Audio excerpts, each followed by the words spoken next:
What's up, fans of giant robots who combine into one more giant robot? Welcome to another episode of Shock and Awe Toy Reviews. 2 idiots, 1 camera, and a review. I am one of the hosts, Wilson. I'm not swearing Berg. And in this review, we're taking a look at this toy. What is he, Mr. Berg? This is the soul of Chogogan, or whatever, Go Lion GX71 by some company. It's Voltron, again. This is our third look at a Voltron toy. Looking at him right off the back, you can tell he's actually got tons of metal and die-cast parts. All the lion legs and everything are actual metal. All the paint looks really good.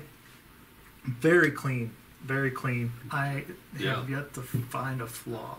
Most of it is cast in the colors, but where there is paint, like around the lion's heads, eyes, the chest piece, perfect. I have yet to see sloppiness, overspray, scratch, or where they need to do a second coat. Yeah. Another Voltron with a fantastic paint job. And then the little symbol in here is actually raised and metal pieces. Got a nice relief to it, nice texture. Yeah, and the sword, the symbols on the sword are painted fantastic as well. Yeah. Looks just like you would want your Voltron to look. He looks exactly like the cartoon. This would be the G1 Voltron. Sure. This extreme one would be a IDW Voltron. And the reinterpretation, yeah. If I didn't know, my first thing was like, oh, that's the old Voltron toy. Really? Because there's not a lot of extraneous detailing. Yeah, it's Voltron, man. It is Voltron. There's nothing you can't look at it and say it's not.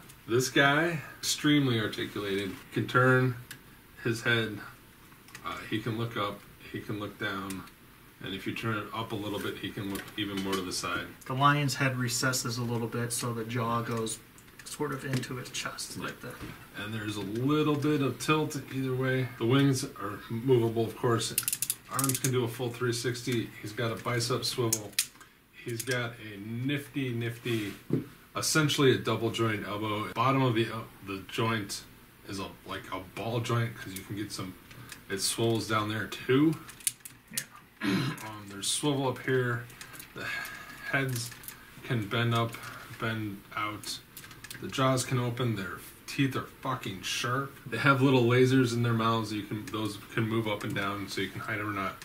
What's neat about the hands too is the lion's heads can extend like that, and then you can get even more range, so you can kind of cheat poses and everything. Sometimes it gives you more flexibility and stuff. Fantastic. He has kind of a torso crunch forward and back, a little bit side to side. He has a waist swivel, which out of the 3 Voltrons, he has the most range. Still oddly designed. His legs can come out that far. He can kick forward. He can kick back. He does have a thigh swivel. As you just saw, he's got single jointed knees, maybe 75 degrees. The butt of the lion gets in the way. The head of the lion are super crazy ball joints, so you can move that all. He does it. You can use it to help stand. You don't have to. The feet move, and he has a heel spur that pops out of the lion that helps him get into poses. This whole piece down here with the head attached to it, and it has the heel spur attached to it, moves back and forth, so that's even more range that you can get out of them. And these pieces on the lions move as well. Another kind of cheat thing is it kind of breaks the sculpt, breaks it up, but if you want some more range, like this part of the lion moves in and out if you unlock it, so you can have them reach back farther. What's that?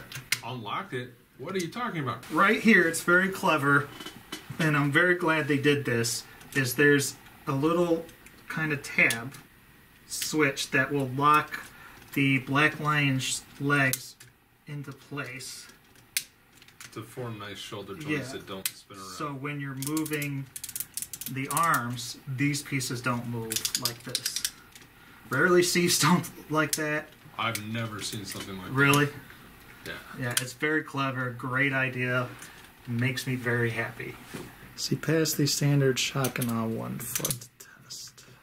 I don't think he's going to. Can he bend his knee up and hold it in front of him? There you go. Yeah, all the die cast weighs him down, so it looks, you may be able to get him if you had 20 hours or so. Yeah, he's not going to for us. Yep. Nope. Alright, so as you would expect, this guy comes with at least a few accessories, but no, this one comes with a bunch of accessories. Let's start off with the thing he's most known for, his spears. You remember he had spears, right? Oh, yeah. Yeah. I learned just minutes ago that, oh, yes, he does have spears. No, of course, Voltron's known for his giant, mighty sword. Which we've already seen. Yes, blazing sword. Again, great paint job. This is a... What kind of plastic do you even know? I don't know what type of plastic it is, but it's got a nice, I believe it's vac metal chrome or something on it. It looks great, feels great, but it's It will break. super light yeah. and feels a little fragile. Yeah, this front part does come off, so when you're putting it in his hand, each lion has a little slot, almost like the Masterpiece Transformers, if you're familiar. And you just put it into the top of their mouth. And then he holds it. He does hold it pretty well, although I will say, moving him around, it does tend to kind of pop out of his hand, out of the slot. Not a huge deal.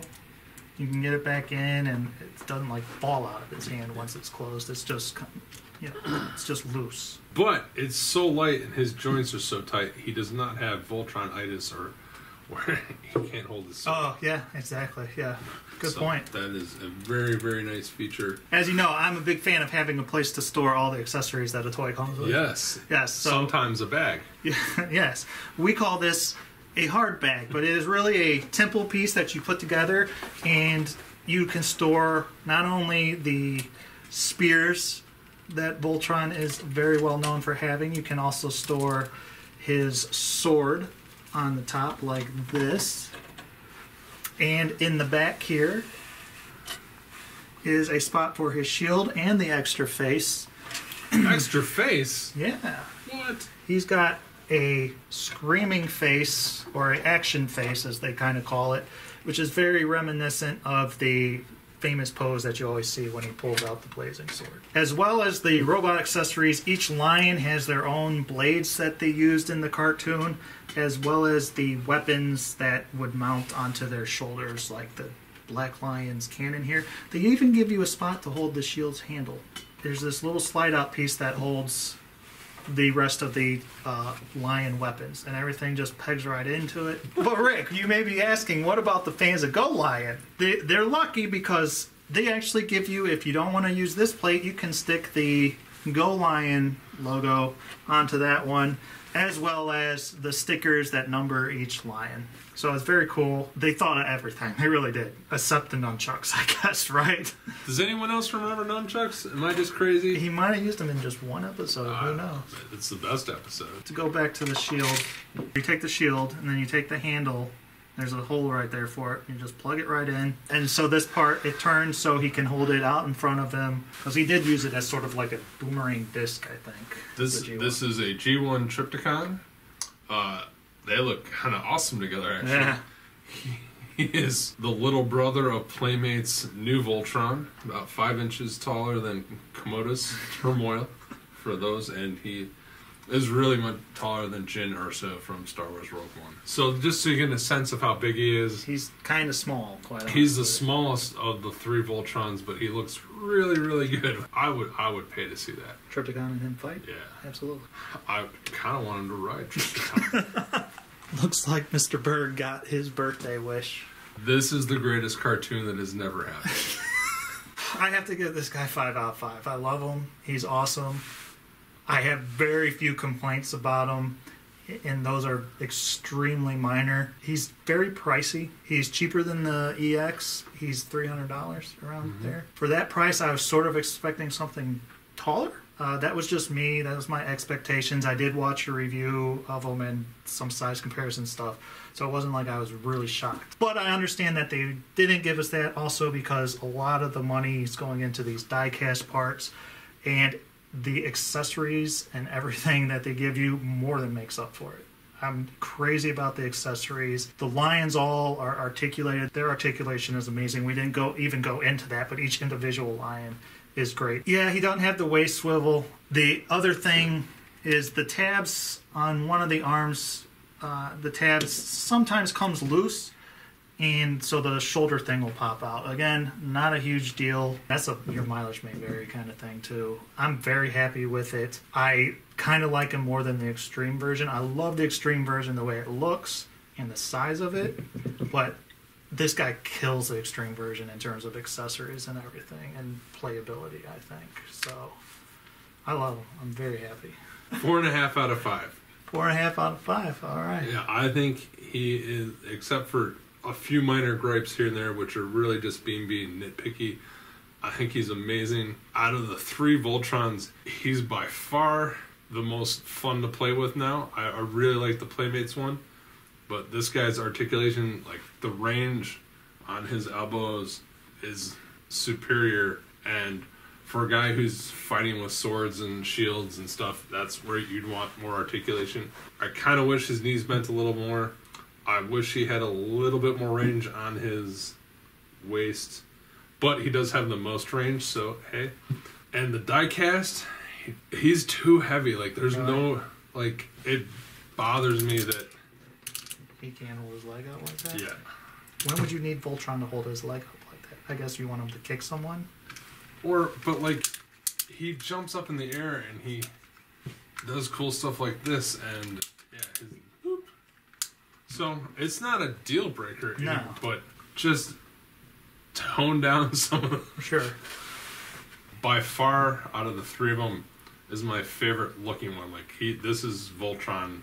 And you believe this is the size of the original too? I think so. In my mind, it's. Which to me would make sense as to why he's that size. Then, yes. If they're trying to sort of do their masterpiece version. Yeah. If you and I love the accessories. I don't need most of them because I don't remember a lot of them. If you have the money, this would be the one out of the 3 I'd get because he can do the classic Voltron pose, which the more expensive, bigger, nice other one can't do as far as we know. Do you feel you get the money's worth? As opposed to the other guy? He's better. Uh-huh. Still a little pricey for me. Agree. If he was as big as the other guy, yes. And honestly, having this guy in front of me, I like his proportions better than the actual proportion Lions ones. Really? Because this looks more like Voltron. Sure. If you really like Lions, the other guy's the one to get, because if you watch our review of that, you'll know a lot. But this is the one I would keep in Voltron. The other one is what I'd keep in Lions. That's it for the Voltron Trilogy reviews. Like, subscribe, comment below. Anything that you can get into contact with in terms of social media is in the show notes. Thank you for watching. Thank you for commenting if you do. If you don't comment, we don't care. That's fine. We still love you. You're our best friends. Until then. Except you. But what about the fans that didn't like Voltron? They liked Go Tiger? Go Lion?